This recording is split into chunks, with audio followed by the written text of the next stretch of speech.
Hello. As you may have noticed from, the title of this video, the thumbnail of this video, or even the title of the previous video, I managed to finish the season with 100% win rate. So I just kind of wanted to go and make a video kind of going through my units, what I used, how I used it, how they're built, that type of stuff here. But before I get into any of that, let me just flashbang you real quick here with a spreadsheet. Now this is just an aggregation of all of the fights and how often I use stuff in them. It's just taking from this, which I have autistically inputted, and moving, just making it look pretty over here, essentially. And as you can see at the top, it's very top heavy with supports, and it trickles off very fast into just a few niche uses for the entirety of the season.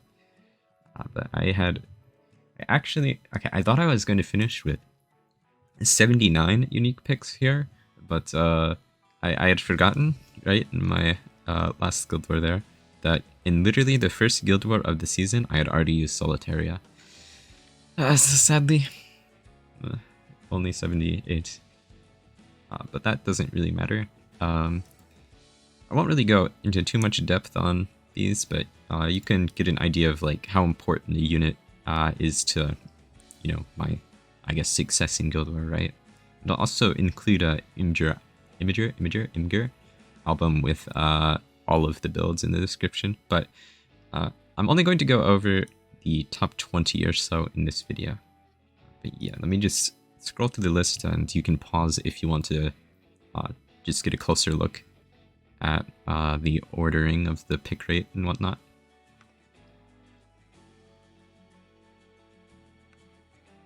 Yeah, and then before we fully move on here, it's also kind of just interesting to look at the defense matchups.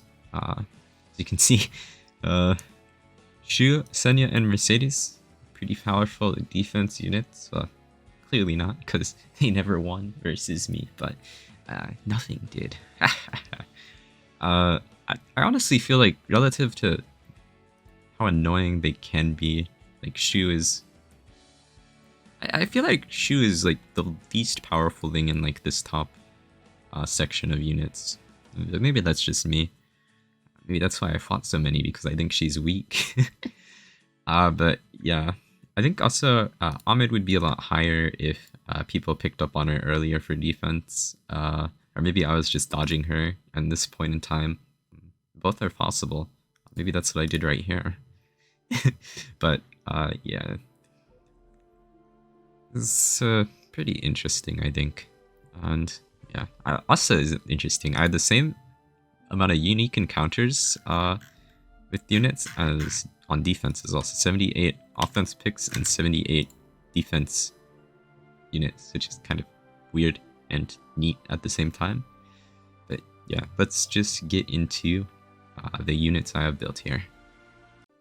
Actually, just to add a little bit more context to the single-use units at the bottom here, it's like a 50-50 split between me padding my unique picks use stats and actual legitimate uses, right? Like, for example, the Violet was used versus Talentless 1, the Shuna was used versus Talentless 1, the Rima also used versus Talentless 1, let's see here, the, where is it? Roy was used versus Palladia, Eaton, Talentless 1, so it's at the same, it is both stat padding and valid technology, trust me. So, this is my Roana. Now, Roana can be simply described as the best anti-bullshit units in the game. They counterattack, you heal. They dual attack, you heal. They extra attack, you heal. Mercedes magic for friends, you heal. So, it's just kind of absurd how much stability she can provide on her own to a composition. So she's definitely deserving of my most used slot. Now I've got her on 100 ER and immunity. The immunity is not needed like most of the time, but I'm not really losing that much stats running immunity, so it saves me gold over time for when I do need to put immunity on her. And I haven't really run into an issue where I want the 20 extra gear score. The same goes for the speed set over my double set. Like, speed set's 50 gear score, double set's 40. Not really that big of a deal. So for my artifact, it's pretty much always going to be the Celestine. Celestine turns her into a pretty powerful healing unit on her own, even if things don't counter. And because of the type of comps you're running her into, you're just running very tanky stuff, so 12% heal is actually pretty substantial when your other units have like 2 bazillion EHP or something. But yeah, between her revive buff and fat barrier, she just has a very loaded kit for Guild War. Other artifact options though, other than the Celestine, it's situational obviously, but like if you're tanking a fire unit like maybe Kairon or Koeric, Proof of Valor is pretty nice. And also for some compositions I would switch to the Ice Crystal when your other units are at risk of getting burst down. Like into some shoe comps I think I ran the Ice Crystal. I think we're like Sea Lilius ones, right? I know a lot of people run Shimadra on her, but I'm pretty sure Shimadra is bait most of the time, outside of maybe some like Sea Lilius Bellion defenses. But when's the last time you've seen a Sea Lilius Bellion defense and been like, oh, I'm so relieved there's a free tower, right? So yeah, that's the Roana. Maybe I'll click through the gear. So this neck I've had for a while, this ring, I'll just zoom through it. It's pretty high quality gear, she's deserving of it for sure. It's not like super high quality, but tank gear, it's hard to get big numbers on. Okay, going to move on to Destina here. So, this is my Destina. I don't think her build has actually changed that much throughout the season. Like, maybe I've tossed immunity on her when I was feeling a little bit paranoid and wanted, like, prompt immunity into a Lua. But outside of that, I'm pretty sure I've just ran this 300 ER build pretty much always. She is brought in to pretty much every composition that I feel like, right? Similar to Roana. You know, they have debuffs, Destina's there for you. They don't have debuffs, Destina, still there for you. She's used with Dark Corvus comps to cycle him faster so he can get kills on targets faster. She's used in the Fighter Maya comp a lot. Cycle the Fighter Maya faster so she can kill things. She's used in just pretty much everything, right? She's so versatile and her kit is just so generically good that she is definitely worth putting some good gear on. Now for the artifact, it's pretty much always going to be the Ice Crystal. I think maybe I switched to, what's it called? The Rod a couple times, or maybe even Unfading Memories, but those are kind of situational because overall, Ice Crystal just provides another safety net when she can't heal on her off turns, right? But yeah, let's move on to Pyllis here. Oh wait, before I move on, quick gear clicking through. Speedrun. Surely this won't be a 40-minute video. Okay, Pyllis time. So, I actually personally didn't really use the Rocket Punch Pyllis that much, and as you could kind of see on the sheet, my Pyllis usage kind of fell off outside of the beginning of the season. Like, I was only using her maybe 1 or 2 times a week in the second half. But Prot set is just really nice on her, especially because she's still definitely very tanky. Like, generally speaking, you're concerned about turn 1 burst, right? So if you take these stats, right, you take her EHP, you can then multiply it by like 1.12, and that'll give you her actual turn 1 EHP, right? Because after the first turn, this buff starts stacking up, so if you can survive the initial burst, she's just unkillable, right? And she also, right, in her kit has the, what is it? Yeah, the 30% damage reductions for the extra attack, dual attack, counter attack stuff, which is very valuable into the Mercedes or into the Aiden counter attack, into all of that stuff, because like it just makes the RNG less relevant. She was often obviously paired with the Roana, but Roana gets used a little bit more than her, obviously, just because, you know, you can't always have Pyllis. I didn't really have her on the Rocket Punch build. I used it like once, but I might use it a lot more in the upcoming season. If I build a...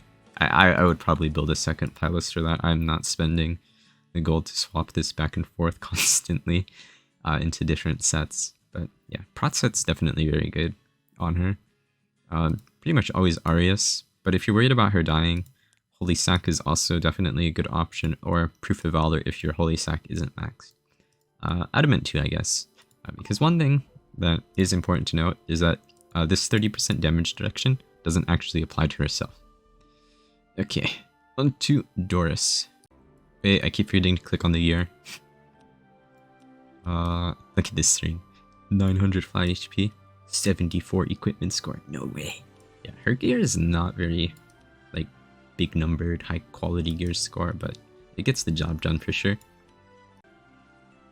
So I'm actually kind of surprised my Doris was my 4th most used, but I guess it makes sense. Like, there were more Zio defenses than I expected, and she was brought pretty consistently into him, for me at least, because, you know, Zio cannot kill Doris. Like, it's just a fact of life here. Well, maybe if you have the most cracked Zio in the game, he could give it a solid try. But I had immunity on mine just because, a similar reason as the Roana. Sometimes the immunity is relevant with the Prot set, or other scenarios like Senya provoking you and whatnot. So it's just good to have, and again, this is definitely bulky enough on her own. I personally really like Candlestick on her. It gets you pretty much 100%, well, maybe not 100%, but it definitely increases the defense buff up time, which is definitely vital, and also, it just lets you press your abilities more, right? Her S1's not that good. It does cycle her a little bit, but you really want to be pressing these buttons over her other buttons. If you do have a squishier build though, I think Water's Origin is probably better. Yeah. Potion Vial's also sometimes relevant, again, but it's all always situational what you want to run. I think the most generically good one is the Candlestick for sure. But yeah, just to click through her gear. Again, it's nothing really insane. Like, that's a pretty bad neck. This has a lot of dead gear score on it. The boots are pretty nice, and yeah. Okay, on to Yulha. So Yulha was my green knight of choice. I know a lot of people were using Armin a lot, but I really liked the horse. Now this Yulha is definitely very scuffed, but having her at a slower speed lets you run her into winter a lot more effectively, because this Yulha will pretty much always go after their entire team. Now the immunity in this case is definitely specifically there for the winter, so she won't get stunned and can horse something on her first turn. She's pretty much always on Arias. A knight with a horse, or in this case a Symphony of Agony, always wants to be taking a lot of damage so they can execute something. Now she has pretty bad gear, but yeah, she's brought into pretty much winter comps, some Lua comps, and just some off baiting with a double green and Fighter Maya type of deal. But for her gear, this neck is her only good piece, and everything else is garbage. Free gear there, free gear there, free gear there. DPS helmet here, but I guess it's got good bulk stats on it, and this thing with 22% HP on it. So yeah, for Yulha to get the job done, you can get away with some scuff for sure. Okay, onto the main character himself, who is on protection and immunity. The immunity was specifically for the Winter Senya shoe comp, so he doesn't get provoked by the Senya. But yeah, protection is just, you know, like I talked about before, it's a bulk multiplier for the first turn, which is pretty nice. I think I had him on Bastion pretty consistently, just because either he was being run into Lua, or he was being run in giving my Lone Crescent Bellona immunity. But he's definitely a lot more versatile than that. Like, if I were to give him a tankier set of boots instead of speed boots, he could be used to tank Kisei and put in the back line, I think. I didn't really use him for that, but I think you would want a much bulkier build for that, actually. Mine's relatively squishy, honestly. But yeah, this barrier is a good safety net. The dual attack, very good. If you get the death break, you generally just immediately win. Team death buff, also very powerful. Aras is definitely... yeah, you should build Aras if you haven't for some reason. Now for the gear, this neck, wrist free ring. These bits are actually like quad-rolled. Wait, is that a penta in HP percent? That's kind of depressing if it is. This is pretty nice there. Trozet there, Trozet there, immunity there. The ER is honestly 68 gear score of dead stat. Kind of unfortunate, but I mean, it's kind of hard to get full bulk pieces, right? Okay, on to Trozet here. And here he is. Trozet's kit is very powerful for Guild War just because of how much it can accomplish. Having 40% damage sharing built into his kit allows you to essentially anything you put in the backline is surviving, right? That's just pretty much a guarantee. And in addition to that, it also, because it is his passive, it lets you run a lot more powerful knight artifacts that aren't Arias while still getting mitigation. So you can run Holy Sack, and now he's baiting Aiden, right? You can run Adamant, and now you have double mitigation for your backline and a little bit of mitigation for the rest of your team. You can run Perlusha, and now you have a DPS that is very tanky themselves, because if you put them in the back, they get the damage sharing. There's just a lot you can do with him. In addition to that, he has a full cleanse and a defense buff, and a push on his S3, which is pretty absurd, especially into Ran, because when the target in the backline is hit, right? So say Ran S3s, he gets pushed up and probably cuts whatever was going after Ran, and then he can cleanse the death break, and suddenly now you're just completely stabilized after the first turn. This is seen in the Roana, Trozet, Fighter Maya comp, right? For that one, I'd probably switch his boots though. This is a pretty easy build to switch around, and I'd probably just do that. And I have in the past, so it is a thing to do. Let me just click through the gear quickly. Why am I even clicking through the gear? The gear doesn't really matter. It's more about the end stats. But yeah, anyways, moving on here. And would you look at that? Something that actually does damage. Now, Lionheart Sirmia is... she's very strong, but I feel like she's not as, like, omnipotent as some people try to make her out to be, right? Like, she's still weak to stuff targeting her, like a shoe. If she gets on her, Lionheart gets shredded pretty fast, and if you get unlucky, she just falls over and dies. So, I don't spam her necessarily, right? But I do definitely use her a lot. She's like an auto include into most C Lilius comps in my opinion, honestly. Outside of ones with Aravi, but if they have Aravi on their defense, it's already free. Now for her artifact, it's either Proof of Valor, Draco Plate, or Symbol, right? Symbol is generally when you already have some mitigation from other stuff, which, I mean, you probably should have some mitigation, but or you're just worried about her, not really worried about her dying. For the build, I like the really high defense build. I know a lot of people run like some high HP builds, but the thing with Lifesteal set is like, if a lot of your EHP is concentrated in defense, it's more effective, right? You get more healing. Like, you get more value out of it, essentially, right? Because you fill up. Hopefully I'm making sense with that, but it just scales off of defense, right? The ER is not needed at all for her. It's just quality of life thing.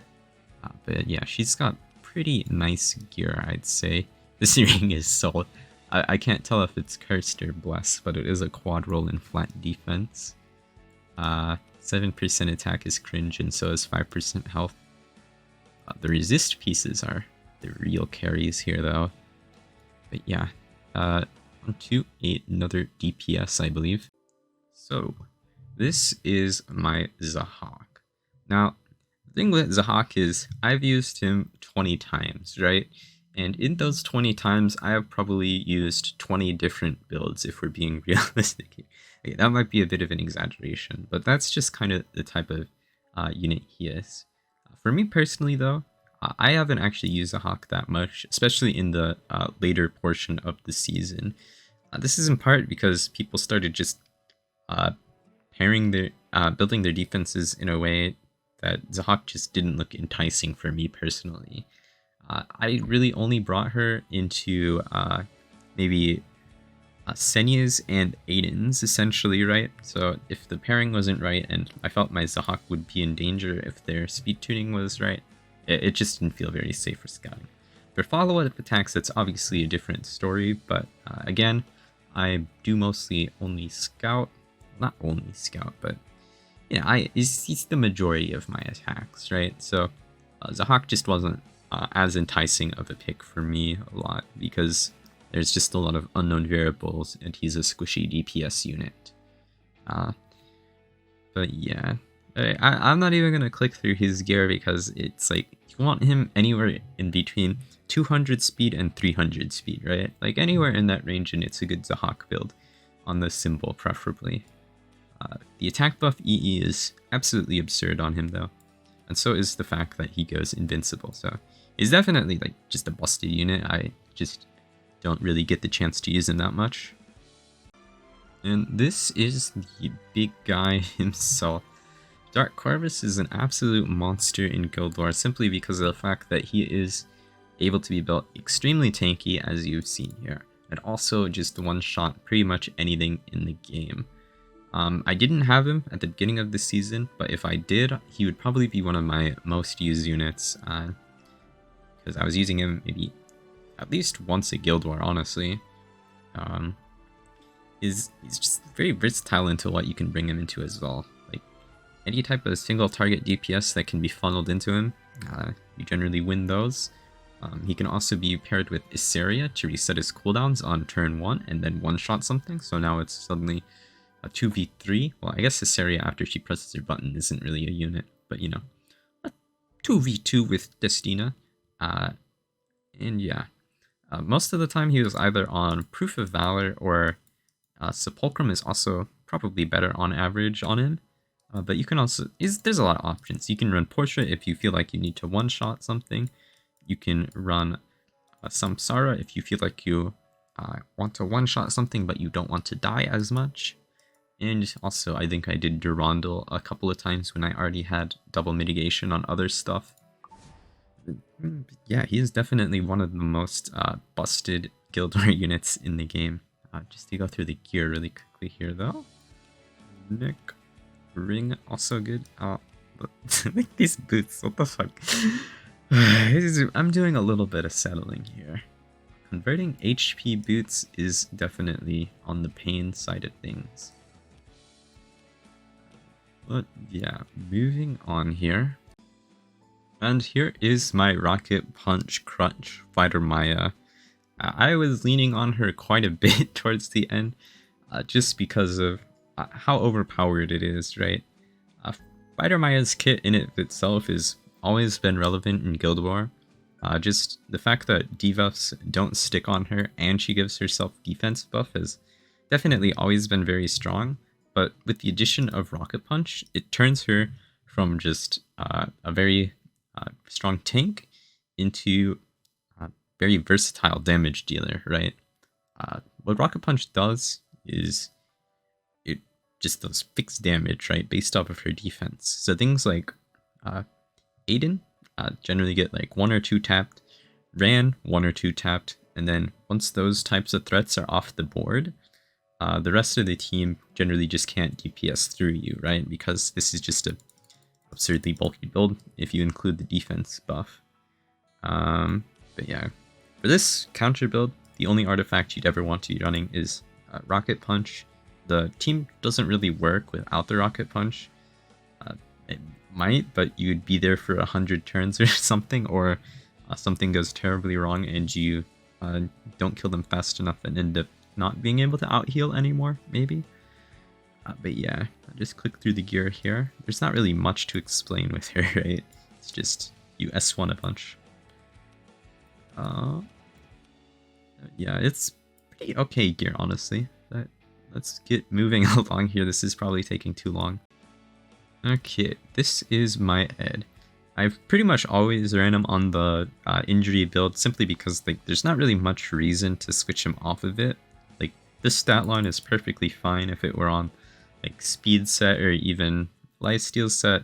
Just I mean like this build with destruction set, like if you want to just picture what that would look like, just add 60 crit damage, would be pretty ridiculous, I think. But injury just lets you run him into a lot more pairings with I guess he was really only brought into Lua defenses primarily that didn't have Shu, just exploiting that a little bit. But yeah, it's just nice. Item on Sigurd mostly. I think that's his best artifact, especially. It just can bail him out potentially. But Draco Plate's also good, especially with my build with its low crit damage. So this is like 12% damage, and you get the damage reduction out of it, which is pretty nice, I guess. But yeah, let me just quickly click through stuff here. Like it's not even okay. I mean, these beats are pretty cracked, and yeah, it is. I'd highly recommend Injury Ed for RTA as well. But this is a Guild War video. Krau is somebody that is kind of fallen off, but at the same time, he's definitely worth keeping geared and around because maybe once a week or so is about how much I used him. There'd be just the time where I want a Water Knight on my team, and Krau is definitely he's not the best one. There's another Water Knight in town who in my eyes has claimed the crown. But yeah, he's very good for just giving your team defense buff, having the horse. With his EE also, for the speed buff, it helps him cycle more, so the defense buff is up more often than not. It's just very nice unit overall. He doesn't need particularly good gear to function. Like as you can see, we have got 1, 2, 3, 4 pieces of free health gear, and yeah, it's just make him high HP. A little bit of ER is nice, some defense, and yeah, his artifact is either Arias if he's just being mitigation, or Holy Sacrifice if you're tanking something like Rimuru or any other type of high damaging grass unit, right? And this is my Ricardo. I really don't know why I have immunity on him, but looking at the stats, it's like, why would I take immunity off of him? I just probably don't have, I really don't have a relevant replacement for these pieces, I guess. The helmet, look at that insane helmet, but Khawhazu just does a very, very powerful kit for Guild War. The fact that he bulk cleanses himself and gives himself immunity on top of that is very, very nice. It allows him to just not get death broken by Ran and then kill the Ran, which is his most common use case. And then after which, they generally just don't have enough damage threat to finish off your team. The artifact is either a damage reduction artifact or just a damage increasing artifact. Either Border Coin or a Spear for Purification are also common ones. This type of build is also switched with Speed Boots sometimes as well. But yeah, he can be brought into a lot of defenses, but not Shu. I forgot the gear again. Why did I decide to do gear clicking? It's I mean, like, that's good type. It's hard to get high gear score for this stat line, right? So it'll pretty much all have a flat stat on it, and the sword has crit chance on it naturally. But yeah, I already clicked on the immunity pieces, but there they are again. Here is the Straze build I finished this season on. But similar to the Zahhak like earlier, his build changed pretty frequently. The immunity was mostly for Lua defenses with the Trozet so he wouldn't get reset, and it was open imprint just so Zahhak would be higher attack, generally speaking. But this build was faster, this build was slower, but the goal was always just to one-shot something with the S3, right? Once something is scouted. I literally never scouted with Straze. I cannot emphasize that enough. Straze on scout is generally not a good idea. There's a lot of things that can go wrong because you don't know who's highest HP. You don't know if they're on like Holy Sack. You don't know if they're on Ice Crystal, not Ice Crystal, Snow Crystal. Yeah. And for his artifact, it's generally a damage artifact, or if you're trying to save money and not regear your Strays, like I demonstrated one time, you can run Azure Comet, Suicide a 2-star, and then he pushes up, kills something, yada yada yada. It's good technology, trust. Like the Zahhak, no point in clicking through the gear just because the build changes so often. Okay, this is my Lone Crescent Bellona here, and she's one of my favorite recent additions to the game. She just makes fighting Shu a lot more palatable. Like, going in and one-tapping the Shu just feels really nice. I generally didn't have her on this. I had her on a Sigurd here, simply because it's not a lifesteal build. But I initially had her on a base speed lifesteal build, but after playing around with her a bit more, I found that, for one, I liked having some speed on her, and two, I liked having a lot of gear score from the destruction set, right? So I ended on this build just because it's fairly tanky while still maintaining damage, and the pen set is very nice on her because both her S1 and her S3 are single attacks, right? But generally speaking, Shu's did not live long versus her, and even more so Senya's, right? When fighting Senya, I would want to get immunity on her somehow, either from the Bastion from Aras or just swapping the gear to immunity pieces. But yeah, I'm a big fan of the Lone Crescent Bellona. Just to go through the gear really quick here. It's nothing too good, but not getting crit chance on pieces is kind of annoying. And not overcapping crit damage while not getting crit chances on pieces is also annoying with Destruction set. So yeah, pretty good build, I'd say. Bloodblade Karen is one of my favorite units in the game. I really like the ER build on her, and whenever there is an angle for her, I would generally go for it, but obviously with the way defenses are built, there's not often like a guaranteed BBK angle.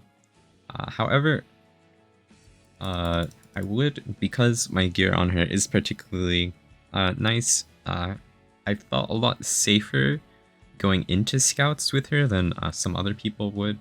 So having this BBK was nice. Generally, she was paired with either Christy and Arby, or, I mean, pretty much always Christy, honestly. Because the thing with BBK comps is, if you're stripped, you lose, right? If you're picking her into Ran, and it's an effectiveness Ran, you can't really ego it with out the Christy, right? But yeah, the way it plays out is she generally just S3s the squishies and kills them all. For the gear, it's some pretty nice ER destruction pieces. The boots are awful though. It's just 18 crit chance and 28 dead stat. I do have a nicer build that is, what's its face? 99 crit chance, but that doesn't really cut it for Guild War, does it? Okay. So Aria is a unit that went from potentially one of my most used from last season to not getting used necessarily as much this season. And this is because of how easy it is to actually trap her. So at the start of the season, you know, I was using her probably about as much as I was last season, bringing her into a lot of defenses. But then I built my defense personally, right, in a way to where I see how well it would do against Aria, right?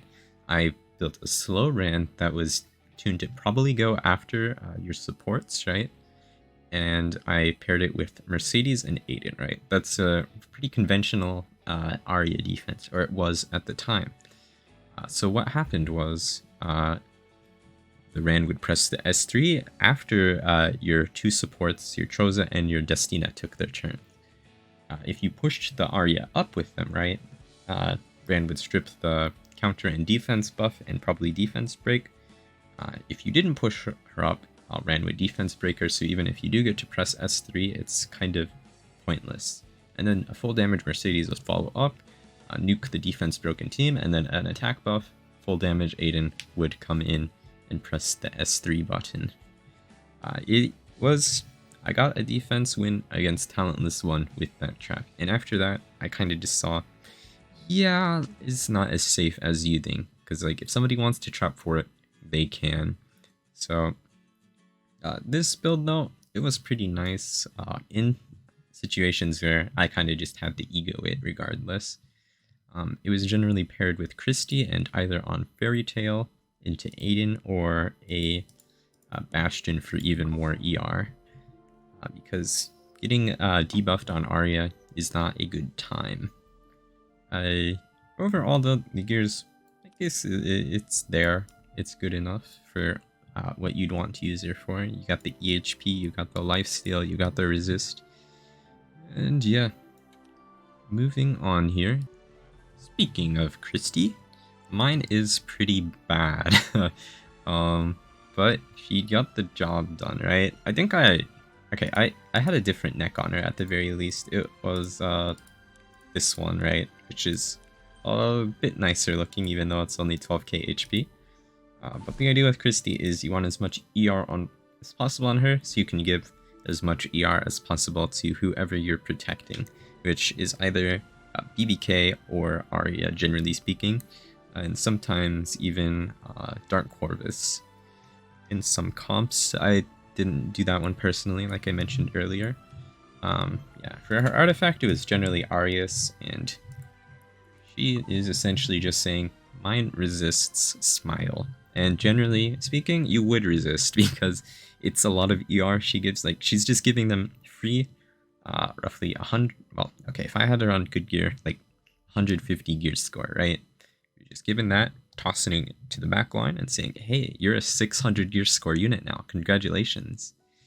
And yeah, okay, maybe, yeah, 600 is reasonable. That's like 450. Yeah, okay, maybe not 600. Anyways, Christy's a pretty basic unit though. Yeah. So, this is my Seline. Personally, I think Seline has a little bit more viability behind just being a dark bait, because the fact her kit is just very strong for baiting any unit that crits, right? She can't take her full health of damage, she can only take like half or so, so with Arius it takes 3 hits to kill her. She counters when she's crit, and what's super busted is she can revive your entire team. Granted, it's with 1 HP, but still that in of itself is quite strong with, let's say you revive Krau and he horses something. But the general composition, right, would be 2 off colors for what you're trying to bait, right? So what I did versus I think both Talentless 1 and Palladium was I had 2 greens and Seline. Now versus Talentless 1, it was Kisei, right? So I had an ER build, which I'll probably just include in the description. And then she would eat the Kisei S3. Now because of the prot set Yulha on Arias, she obviously wouldn't die. And then it would just be a solo after that. Now obviously this type of gameplay, it kind of falls apart if you don't get crit enough, but I mean, there's generally enough like stability to the comp. Like you've got the ice crystal, you've got the Arius, and you maybe got barriers from somewhere, I don't know, that it's okay if you don't get crit once or twice. So I think she's very strong just beyond the dark bait, but obviously as a dark bait she's probably best in slot in a lot of comps there. Let's click through the gear here though. It's pretty nice gear except for this ring. I guess it's full DPS ring, so you can't really complain though. But yeah. Okay, that is the top 20, but I do have, I think, just 2 honorable mentions here that I'll tack on at the end. These will just be units that I think will that can make your life a little bit easier if you do build them and they're not particularly challenging to build. Now, this is not an actual says build. It's more of like I had gear laying around and free gear swap ended, so I just kind of stuck some stuff on him. But you get the general idea of the stat line you're going for. Just a full damage build. You don't even really need that much crit damage. Like if you can get the attack higher so the splash is bigger, that would be ideal. But Says is brought into a lot of Aiden Mercedes comps, which can be very annoying to deal with. And if you want to pretend like Mercedes can't be on a full tank build or Aiden can't be a full tank build, you could just blind Says into them, you know? Like, realistically, outside of top 3, who's going to be baiting Says? Nobody. So, yeah, just a lot Says and a fire unit pretty much auto wins into Ran, Aiden Mercedes, and yeah, he's just a fun unit to use as well to top it off. And I couldn't not mention Terranor Royal Guard. I think he is maybe, okay, for scouting at least, he might be one of the more important units to have built in the upcoming season, assuming Kisei keeps being run so often. Now, mine is currently ungeared, which, you know, I'm shilling for him, yet mine is ungeared. Yeah, flame me all you want, whatever. The type of stats you're looking for, though, are very low defense and very high HP. So if I just do one of these right here, we get this build, which is way too good of gear than he needs, but, you know, it's just numbers to look at. But the idea is with the Kisei, into Kisei, right? You bring 2 green units, so the Kisei is going into your Terranor Royal Guard. And then she does enough damage to where the Reflect just immediately kills her before she can get her barrier up. Because the damage Reflect happens before the barrier goes up on her, which is interesting. And works out quite nicely for actually using him. So, I think it kind of trivializes her a lot. Because, like, if she is on a build to where she doesn't die to the Reflect, right? It means she either didn't get the attack buff from, well, we're assuming Ahmed here. So your team is probably not in that much danger. Or she's on a bulky build. So your team is also still not in danger. And then, yeah. Granted, just an important note. You don't want actual damage reduction. Because damage reduction decreases the Reflect. However, Arias does not decrease the Reflect. It probably works like similar to the way damage sharing makes it so you can take 3 hits on damage capped units. So yeah. Anyways, you want to run Guide to a Decision on them generally because that's essentially a 1-hit Proof of Valor. Once it's out, it obviously doesn't refresh, but that's okay. Okay, I think that is the end of the list here. But, okay, let's get this wrapped up here. I have maybe talked for a little bit longer than is palatable for most people, but that's okay. I'm just gonna talk about maybe my plans going forward here. So for the preseason, I am obviously gonna keep uploading the YouTube videos. I'll probably be doing a little bit spicier attacks than normal. In addition, I think I'll probably try to start streaming some RTA on Twitch if I have to re-gear my account a little bit, maybe slightly. Fortunately, there's still the free gear swap in the mailbox I can pop for that. I maybe procrastinated on re-gearing when it was actual free gear swap. But, yeah. I'll put a link to my Twitch channel in the description here. However, there is one more thing I have been hiding from you. And that is that I am maybe joining a slightly different guild here. As you can see, I have some very enticing offers here. However, this one requires you to check in every day. This one wants to be the top guild. That sounds pretty try-hard, honestly. But we have an offer here from a newbie-friendly casual guild that goes by Talentless here. I think that sounds pretty enticing, actually. I'm a fairly new player myself, and I consider myself casual, so I think I'm going to go and accept this offer here. Oh, it's lagging. Talentless players. Yep, that's me. Oh, I didn't know it had that fanfare.